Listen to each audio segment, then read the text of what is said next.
Good afternoon. I'm John Talbot. I'm a colleague of today's reader, Susan Howe, who actually wrote the poems which are publicly credited to one Susan Elizabeth Howe, an elusive creature who rarely shows up in public. She's not here at this reading. In case you don't know, Susan Elizabeth Howe is a pseudonym for Susan Howe. So it's not to confuse her with another poet with a similar name. Susan Howe has published her poems in the most respected literary journals in the country. Poetry, The New Yorker, I don't know where you go from there, certainly not Up, Shenandoah, Prairie Schooner, places like that. In 1997, she published a volume of poems called Stone Spirits, which I hope you will go out and find and read. Inside its covers, you'll find poems on a wide variety of topics, but the book seems to me to be anchored in poems about the landscape of southern Utah, not the recreational paradise touted by chambers of Congress, but menacingly sacred ground, instinct with a numinous presence, fully available perhaps only to an ancient Anasazi, but with the poet's help we may attune ourselves to some band on that spectrum. In these poems, it seems of her, as she writes to someone else, that when she appears, there are always mountains behind her. And when you read that book, you'll feel yourself getting behind her too. If you looked in on last December's issue of Poetry magazine, you will have seen two of her most intelligent, playful, and disarming poems. I won't comment on the first poem except to say that its title announces that it's about turkeys, and when I saw it I skimmed through to see if I was mentioned. Turns out she had in mind not her colleagues from the BYU English department, but the more literal, possibly more useful turkeys that she would know from her Sanpete County neighborhood. So you want to take a look at that poem. In the second poem, the speaker, contemplating some ways that things could go wrong in her life and go wrong in the world, considers an ominous portent, her neighbor's front yard nativity scene. Quote, "Their 4-year-old boy has arranged his whole legion of dinosaurs, so they too worship the child, joining the cow and the sheep. Or else, ultimate mortals, they've come to eat ox and camel, Mary and Joseph, then savor the newborn babe." Unquote. And what rough beast, his hour come round at last, slouches towards Bethlehem to be born? After all these years, we at last have a specific answer. It's a child's plastic dinosaur. Or rather, a whole legion of them, legion being for us New Testament readers a chillingly resonant word. And this is what I meant a moment ago by her capacity to disarm.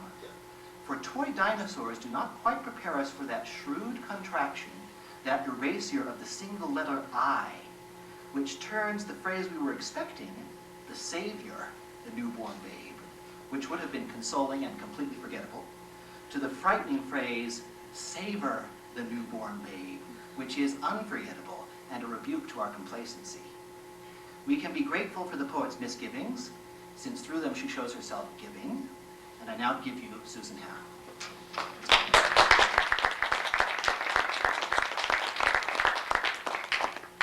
Thank you. Wow, that was probably the best introduction I'll ever get in my life. Thank you. That was very thoughtful. I really appreciate your coming today to hear me. Thank you very much. I have relatives, I have students and former students from London. And I'd like to begin with a poem that's a brand new poem that has something that the London people, at least the summer program, might remember. This poem is called Dark, and it's brand new. It's like this week's poem. Well, I've been working on it a few weeks. Dark. On Timpanogos, a mountain shaped like an Indian maiden lying dead, I descend into a cave in search of the maiden's heart, down steep corridors past stalactite spikes that drip needles of ice, onto a wooden bridge across a crevasse, and into a great vault.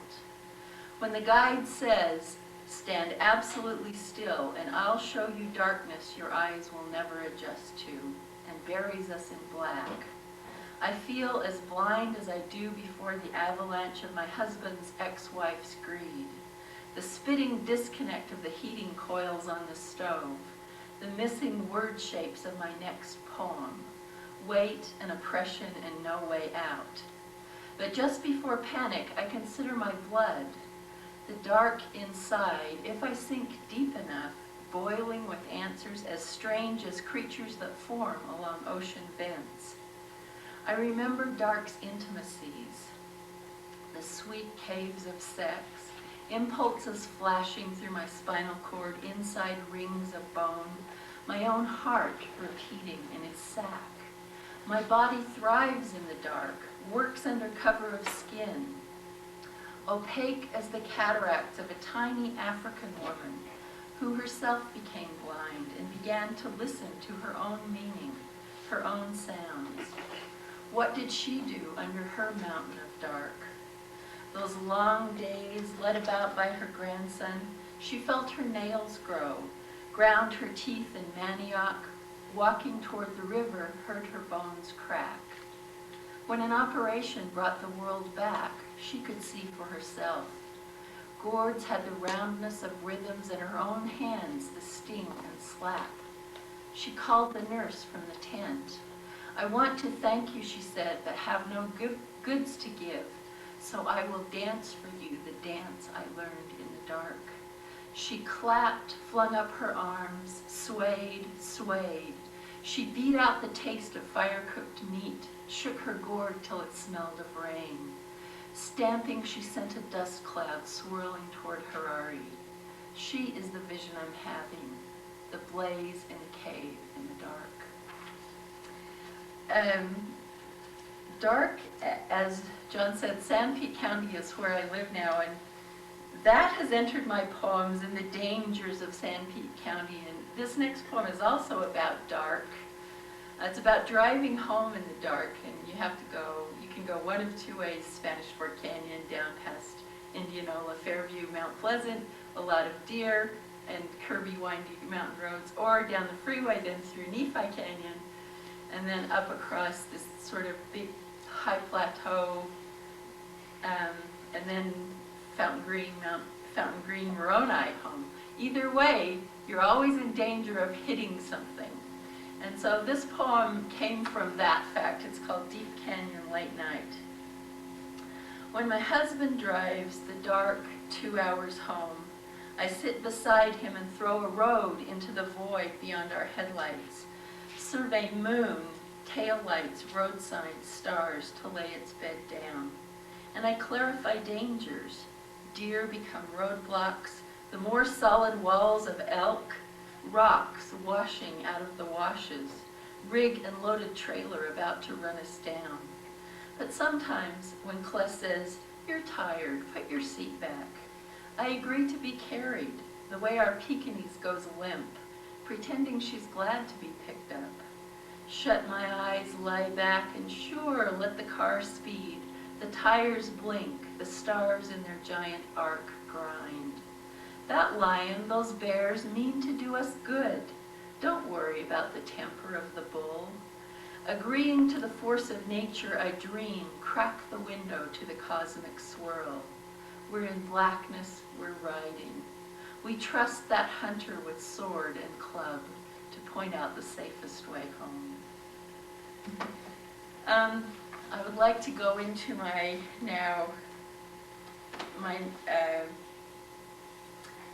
Ephraim poems. These are new poems that I've written, and they do have to do with living in Sanpete County, which is very rural, a lot of turkey farms. Turkey farms have really bad odors. And the turkeys, you go see them, and they're just such sad things. They're just pathetic. So I wrote a poem about the turkeys. And the title of it is The Definition of Turkey from the Merriam-Webster Dictionary, a large American gallinaceous bird. Think of the turkeys in the turkey sheds, Barbie-dumb, by which I do not mean silent. Cacophony was invented to describe their singing, cacophony, which they warble daily at breakfast, 6 a.m. A turkey relishes its fellows, sits on their heads in affection or terror, the two turkey feelings, group speak blocking more complex thought, but not pleasure, corn and oats in the mash, sun at the water trough, an afternoon bath of dust. Death is a confusion, but so is the sky, which turns liquid and falls, The splash on the head or wattle a great surprise. Beaks open, they peer up into wonder worth choking over. Dim in the back of the brain, they remember a stir called flight, but their breasts are too heavy, their feathers unnaturally pale, and thin, accounting for the pathetic display of the males. No matter, no sex. They come from the incubator, breeding institutional. No wonder they trill down answers to questions unasked, greet guests with what sounds like the welcome, pitiful, pitiful, pitiful. Go listen to the turkeys, go up to them and they call at you, and I'm sure that's what they're calling. This is another poem, and it's really about metaphors for your heart, but for the heart, because like it's very hard to write about the heart. So, but it's also about, all its imagery is from what you can see from my kitchen window. I practice managing my stress. Because it is time for breakfast, I like to think of my heart as warm whole wheat bread, fresh from the oven, not yet sliced. Or is my heart the breakfast table with its blue and white cloth, its salt-glazed picture of lilacs? Perfect still life, if I ignore crumbs, scattered junk mail, library books I meant to take back. I am ambivalent about my heart. Maybe it is this warm cup brimming with a fragrant tea and a dollop of honey. But is it too sweet? Does everyone want coffee, bitter, black? Now I've bumped the anxiety in my heart, which quivers like the confused hummingbird in the picture window, trying to sip nectar from reflections of blossoms. No world, no food, and the world brittle. Settle down, heart. Don't scatter like dandelion fluff. Drowse. Be morning sun that warms spring fields, and repeat your mantra. No 2-ton pickup drives through. No stinking dump truck scatters trash. This poem is about, there's lots of deer. We live in a field and we don't have neighbors, and we have deer. They come down from just off the hills that are about a half mile up the road, and you see them and you don't see them. And I did this, what this poem is about, I did really see this one deer, and it just stayed with me forever. So this poem is about that deer specifically and all the deer. Deer pass through dusk like old memories, half imagined, half real.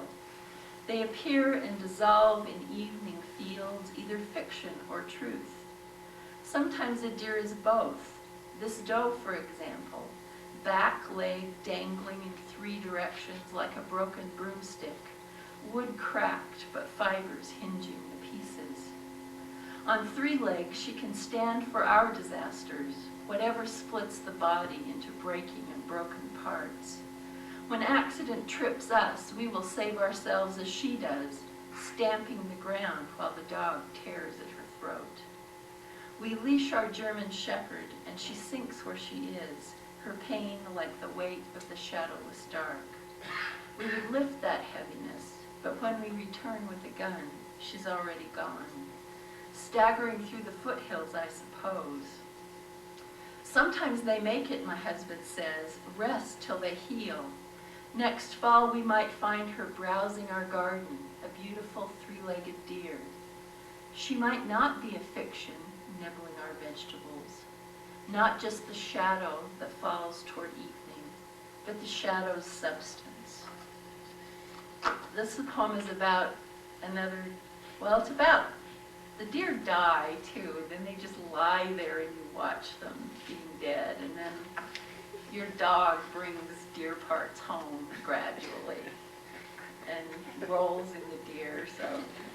So this is about, like, if I were to participate in that kind of a death, and it's called Eventually I'll Agree to Be Buried. Throw me into the wild rye at the side of the road. I want to keep my blood, though I stink and turn purple. My stiffening arm will point to a pheasant's nest or afternoon of quail. Field mice will nibble my fingers, magpies peck eyes and entrails.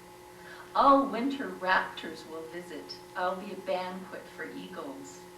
6 months and I'll come apart, most ribs gone, femur gnashed from the socket, my every bone chewed, guarded, the pride of local dogs. Noting this devotion, I'll go on in the dogs, their nighttime journey through fields, drive off mourning doves, their question mark heads, wings that whistle, vomit rabbit fur, roll in offal. In summer, scratch ear, chin, lick my own genitals. On a hot day, pant in fur, unable to sweat.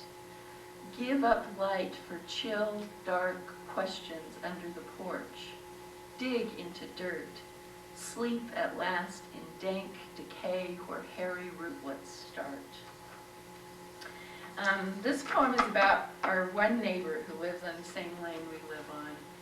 And he has a bunch of businesses. He has his own, homestead. He's built his home for himself. He employs all of his children in various businesses. And he's had a couple of, illnesses in the past year. So this poem is called Used Vehicles. Gary Ray, prostate cancer behind him, back from back surgery and back at work, drives home in a different used car each day for his nap. Today it's a purple Monte Carlo Classic with a modified hum in the engine block. A steel $2,500 in neon green across the windshield complicates his road. He used to drive Ford 4x4s, Dodge Rams, show off the oversized tires and the struts. Now it's an old Chrysler van or a Dart with a new fuel pump. What's slowing him down is a clot in his vein, long as a licorice whip, squeezing the blood from his leg. He's better one day, worse the next, but shuffles walking the long road through 2 businesses, his farm and his home, even with help from his sons. And now there's a leak in his water tank, a rusty split pipe in the line that fills it. When his cows bawl, I go out at night, climb the haystack, knock down a row of bales. Then he can feed his stock a few days, ignore that clot, and keep his mind on his car lot, where he sits at the office desk and likes to talk.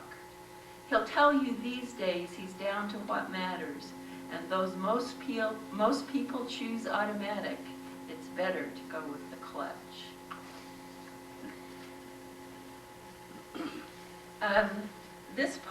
The next poem is about my father's mother. And this is something I tell my students too, but you start out trying to write a poem that tells the truth. And then what happens is the needs of the poem require that you tell lies. So you just start telling lies. So this is not entirely accurate, but my grandmother's name was Florence, and she did have really lots of flowers. And the last part of the poem, which is the central question of the poem, that really happened to me with her. Okay, so this is called My Father's Mother. What good is the name Florence, she asked, if I never set foot in Italy? Longing turned her to flowers, bulbs and corms in every corner of her yard. She ordered them to flourish. Jonquils shivering in snowbanks, lilacs with thoughts so heavy they couldn't lift their heads. A chorus line of fire-colored poppies, flimsy skirts over black and green underthings. Silly peonies, pink and fainting just before death. Frivolous flowers, though she was our stern grandmother, not given to generous outbursts. Even roses obeyed her, deep red Mr. Lincoln's, charisma, peace. Beds strict and mannered as her house, thorns but no weeds. She had her hair washed in beer and tinted the shade of violets in her violet tree. Read always as if books were orchids she could eat. So I offered dandelion wine, its new-cut lawn as fresh as her own, even though its flowers were weeds. She sent it back, furious, and wouldn't say why. her anger an arc between us for 30 years, a question mark with a point in her heart, in her grave. Grandmother, with that novel, what did I say? Is that you in the picture you tucked inside? A woman, young, striking, hair swept up in a pompadour, the sky blue you watercolored in, the true shade of your eyes. This poem is about, well, again, it started out true and then I started lying. I had to lie for the purposes of the poem. So it initially was about Virginia Sorensen, who really did this. She's a famous Mormon writer, and the last year of her life, she was born in Provo, grew up in Manti and American Fork, really thought of Manti as her home, and then when she got married, left Utah and never came back. Went far afield, lived 16 years in Tunisia, and she became a very well-known writer, a novelist, who wrote both children's books and novels, and many Mormon novels, among the first literary Mormon novels that were ever written. So the last year of her life, she came home, and she went to visit her parents' gravestone her parents' graves in the Provo Cemetery, and she brought little notes. She had written these little tiny notes and folded them up, and she tucked them down into the edge of the ground around her parents' headstones, which, don't you think that's worthy of a poem? So that made me think of a poem. And part of this started out to be true. Her ancestors are Danish. She called her mother Munner and her father Old Dad. But then there's a lot of stuff in here that's just me. The famous writer visits her parents. Because of her cancer, she's writing home. Brief, stamp-sized notes she tucks into the earth between the grass and the edge of her parents' headstones. Munner, I admit I pinched you for my book. Pinched the babies you lost. Tell Anders I found the woman he left Helga for in Ephraim in the milliner's shop. I'm sorry, Old Dad, you failed at law, slumped for years at the station, yearning for promotion. Once she thought of the family tree as the gnarled black cherry her Danish great-grandfather planted, all the relatives like fruit, multiple and hers to pick from the branches, life by life, either unripened tart or old and shriveled. Now that the pressure of this tumor shows the Wasatch Range doubled, foreground and background, she wonders if she was right to skew her relations in her novels, if their lives to them tasted sweet and fresh as summer peaches.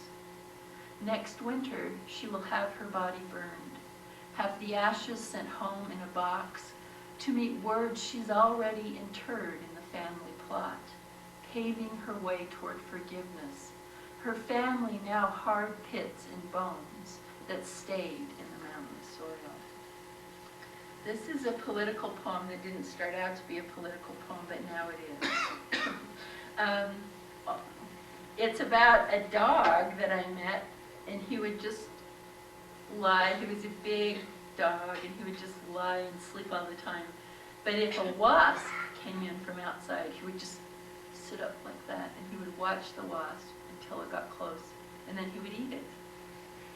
So this poem is called Angus, the Dog That Eats Wasps, a Modern Fable. He trained on flies, the buzz that slipped into his perfect afternoon nap in the window seat in the sun, and turned the day to electric current. His dog brain taught him noise was an annoyance he could bite to make evenings subtle and still. Thus he developed a taste for flying insects. Moths, though they only disrupted with a limp, battering dance, and their dust might bring on the cough. Mosquitoes to silence that high, continuing whine. Peace grew up inside him, not jostled for long by lower life forms he could eat. By the time the first wasp blundered in through the garden door, Angus had grown curly and blonde, full of resources, utterly calm. The stinger digested as well as the other insect parts. To this day, he has never felt a tickle, a constricting throat. Mostly he sleeps, content near his mistress, but rising to noise that whirs at him like a tiny circular saw. He can't imagine missing, can't conceive of the sharpness of sting. Poor Angus, after that needle in eye or snout pierces his dominant body, he'll howl, then snap, attack from corners, guarding his back. This poem, I like to read this poem because it actually came out of an exercise, a class exercise from my 319 class, which is poetry writing. And we read a poem by Maxine Human about trying on Anne Sexton's blazer after she had died. It's a blazer that she left at Anne Sexton's house. And so the assignment was to try on some article of clothing of some famous person. And I immediately thought of Charlotte Bronte's dress. And at the Haworth Parsonage, they had a display with the dress. And Charlotte Bronte was like 4'10", fully grown. And it just looks like a child dress. And so I imagined how I would try on that dress. And then what I would learn about her life if I tried it on. And there's a couple of things. When Charlotte was a young girl, she went to Roe Head School. That's where she studied. And she and her brother and her sisters made up countries. And the person, her hero, was called the Duke of Zamorna. She made him up. And then she went to school in Belgium, and the schoolmaster's name was Monsieur Heger, and she fell absolutely in love with him, though he was married and had 6 kids. And you probably remember Jane in Rochester, don't you? And she had a very close friend named Mary. And her husband's name was Arthur. So that's all you need to know to understand this poem. Trying on Charlotte Bronte's dress.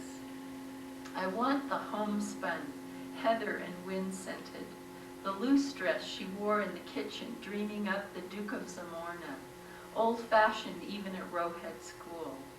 Or her dress the color of flame, of passion in letters she mailed to Monsieur Heger, though he was married and 6 times a father. Or one with as much décolletage under those billowing Victorian cloaks as the love she aroused between Jane and Rochester. I search the moors all the way to Top Withens, go through the parsonage, attic to parlor, but find only the honeymoon dress, Charlotte's husband narrowing the choices.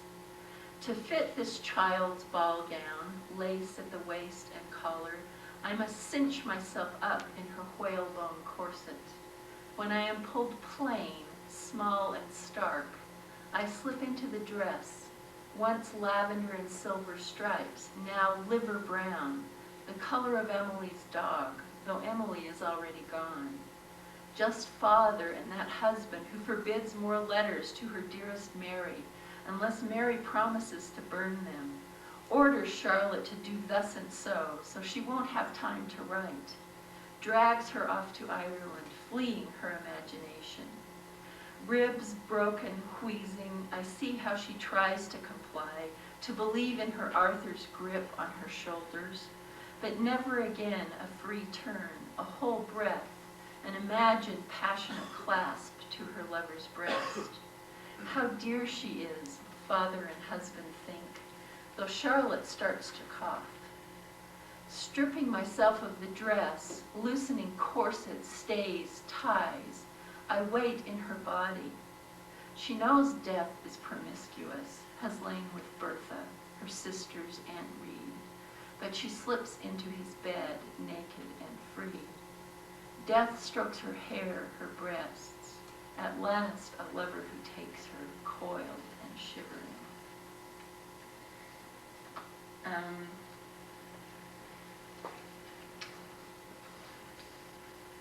This next poem, you'll find this hard to believe, but I all the time try and write poems that are sort of Mormon-centered, that have Mormon identity.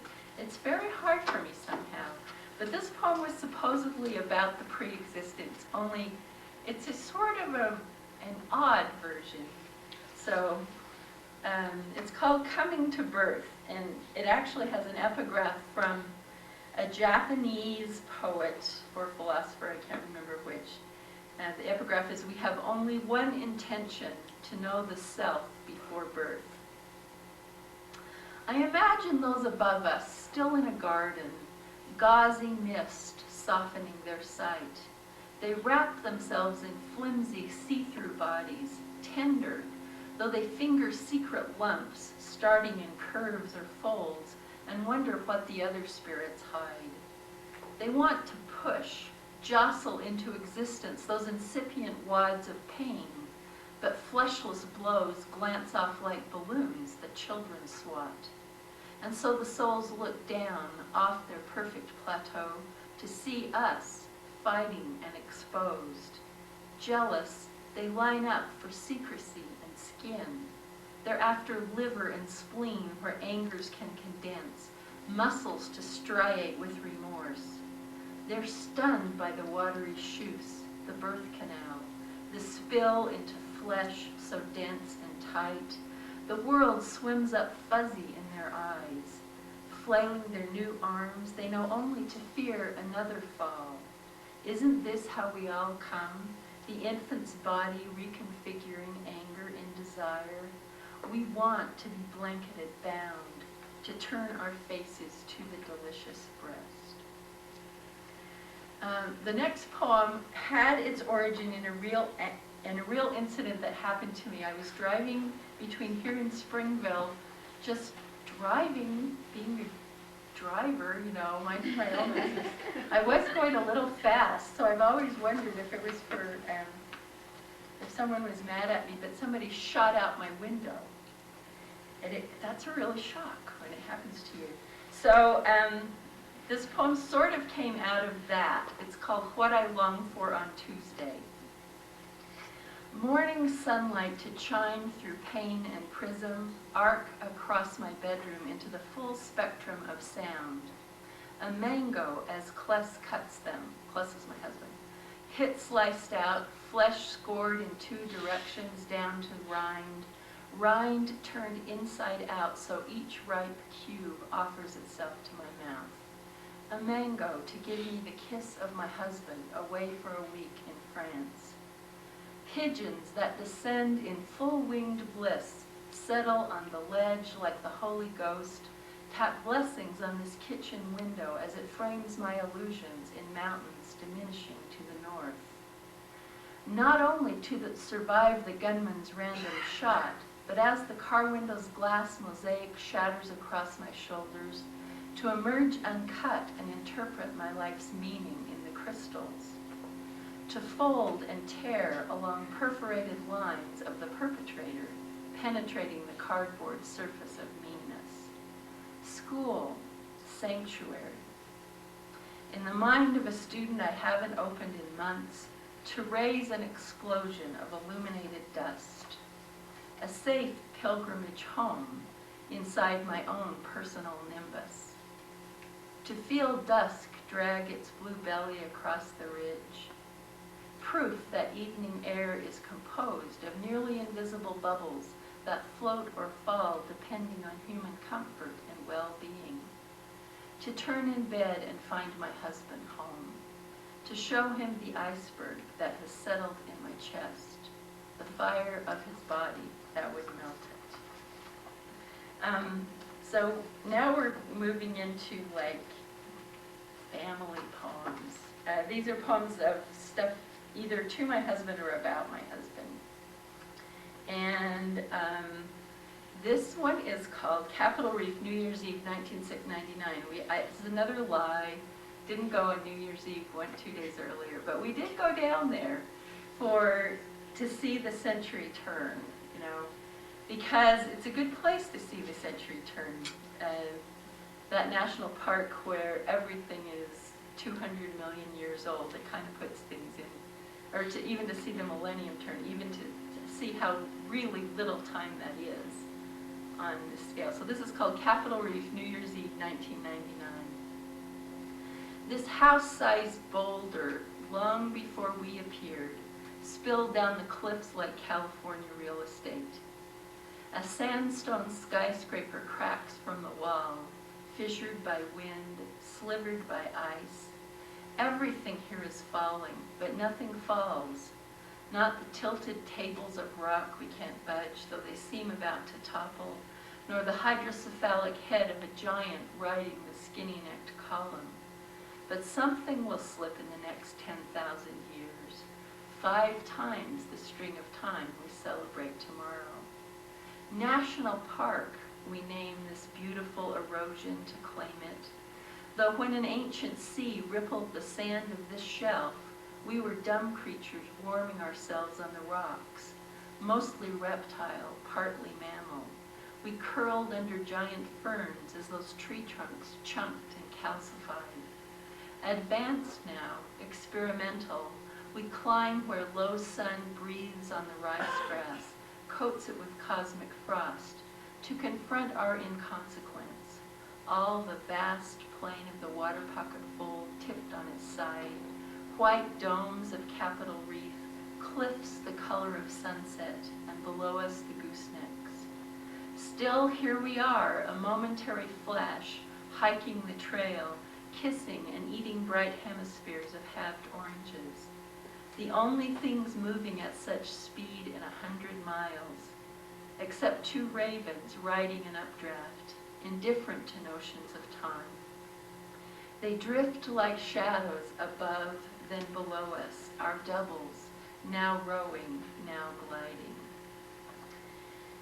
And this poem is a poem that I wrote in Ireland, or that I started writing in Ireland, when I was visiting a friend who has a writers' colony there, and that writers' colony is featured in Poets and Writers magazine this month. It's called Anam Cara. It's a great place to go if you want to do writing. And this is called Letter to My Husband, sent from Ireland. You would like this kitchen. It tilts toward Kula Bay. Windows on 3 sides. Behind me, stone hills with their shag of green. The sheep, white messages of affection. One hooded crow caws what I already know, that we're 30 years past 20, that the body is as fragile as a bag of sea mail, that I must cross an ocean of icebergs to get home. At breakfast, these thoughts, knotty as that sore muscle in your neck, assail until a wasp strafes me, then caroms off the peaches and into my mug. She scalds, dying quickly, her thin abdomen with its stinger curling to touch her head. I spoon her out of my lemon and ginger tea. On the saucer, wings spread, she looks like an Irish fairy caught. Could she be an omen from this magic-haunted land? Yes, life has its trajectories. Who would believe our single paths could intersect with such force? Now, after this happy year, the world has bounced you to your work, me to mine, the boiling Atlantic between. Dear one, I believe in our prayers, the weeks that will bring me home. But one day death will sting one of us first. To prepare myself, I'm telling you this story, and drinking the dark tea in which the wasp died. Here's another England poem. I wrote this actually after Diana died in 1997. And it's sort of an elegy, sort of. It's called For Remembrance, Kensington Gardens, November 30th, 1997. 3 months to the day since the Queen locked herself up in Balmoral, and the people who heard you had died bought all the flowers in England and brought them here in tribute. Now it is cold, wind after rain, clouds rushing south. These gardens shiver at your loss, diminished as a gap in London's maze of wealth and privilege, but still a common haven. I've come to feed waterfowl in the round pond the plain white bread I've brought in a plastic bag. I like the swans best, their genuine poise, how they drift across the surface without seeming to move, lift their wings into sails as perfect as ice. You are like this female, exquisite neck, grace, and plumage. her two adolescents in tow, growing into their true shapes, but not yet brilliant, the color of dust. A swan, however, is not a figure, but a bird, hungry, hissing the others away, demanding my bread, posing. Now she clumps higher on my finger with every bite. Yes, need can obliterate decorum. Even when one is queen of hearts, everyone's diamond, the center of the bullseye. As I, with my loaf, am now, flustered, trying to be generous with what they ask, this flotilla of waterfowl, Canadid geese, the silly coots with white bills disappearing as they dive, the lesser pigeons and gulls and speckled birds I don't know, quick enough to catch in flight the bits of bread I throw. And the swan, her great wings, her long, impossible neck, like the others, hungry. I have this poem. I don't know when this was. Once things go into the past, you can't remember them, and I can't remember when there began to appear in a tree trunk in Salt Lake City the Virgin Mary, and I went up there to see it because I thought that was such an amazing thing, and I wrote this poem about that, and it's called A Reporter Interviews the Virgin Mary. Why appear in the trunk of a tree? I accustom myself to slivers under my fingernails, bark peeling back from my forehead. There are similar rigors in other venues. The tortilla spreads corn dust through my lungs. My flesh dissolves at the bottom of a whale. My skin blisters in mirrored glass. But cheap candles, plastic flowers, a Naugahyde-covered prayer rail? Young man, climb the platform. Stare into my misplaced eyes, one above, one below. If you have spiritual sense or spiritual imagination, you can discern my aureole. Try the touch of my tears as they drip down the whole of my being into the tuna fish tin nailed at my feet. 8 blocks from here, they'd receive you with ceremony. Why not appear in the cathedral? A simple sunflower, beautiful in itself, by many is turned into a weed. What woman can speak her mind without official consequences? What do you hope to accomplish through your manifestation? So many come for compassion, their suffering fibrous and dense. I help them cut out these growths. Difficult cases? What of the man in this park who took the bright balloon of a child's life, pulled it from the sky, shredded it with a switchblade, and stuffed it into her mouth? Torture sounds right, though he'll just get a televised trial, years of appeals, a public execution at last. Then nothing, possibly, or damnation in hell. What if I return him to the womb? The effects of amniotic fluid on the deformed soul. Won't my milk restore his innocence and infant's sweet-smelling flesh? Has anyone been born twice? I'm skeptical, but if you succeed, contact me exclusively. Don't mock me, needy child. You can't conceive of my sorrow. I have worked 2,000 years to learn how I am favored, blessed. I've seen the terror of the bombs. I'm here for the aftermath. For my last poem, I'd like to read a poem that I just wrote. It's a new poem, and it's about reading, and reading in the sense of interpreting what you see and what you read, and what kind of a reader you are. And it's grouped under a bunch of it identifies target groups. So let's see if you know people who read this way from these target groups. It's called Not All Readings Are Equal. Academics. One reads like a diver throwing himself off sandstone cliffs into the murky waters of the past. When another reads, the surf of her intelligence beats against the newest volcanoes in the ocean, grinding them down. Critics.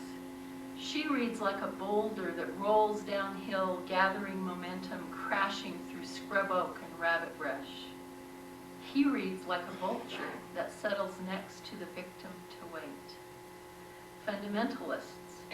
She reads like a wasp that chews food into a paper cocoon to protect herself, or poisons her prey and drags it to the nest to feed her children. He reads the way a weapons inspector searches for toxic traces in systems of mass destruction. Conservatives. He reads like a karate black belt, 7 blocks, 1 chop. He reads the way a carpenter ant chips word splinters from large decaying trunks of meaning. Liberals. She reads like an acupuncture artist who pierces to eliminate pain. He reads until he can see saffron in the stigma of the crocus. Entertainers. Many read the way bulimics ingest donuts, cream pies, and other frothy foods. One reads like a new moon pressing a thumbnail of itself into the sky. Philanthropists. They read until a vapor trail forms, then thins across the desert. They read like bodybuilders who know their own strength. Philosophers. He reads like a carrot sucking nutrients through its rootlets and pointing into the earth. She reads like a glider that rolls and loops and travels surprising distances, trusting currents to support it. Philologists. She reads like a gourmet who can taste the garlic, basil, and pine nuts in the pesto. He reads the way a jackrabbit hears nuances of wind across an eagle's feathers, and the feathers coming close.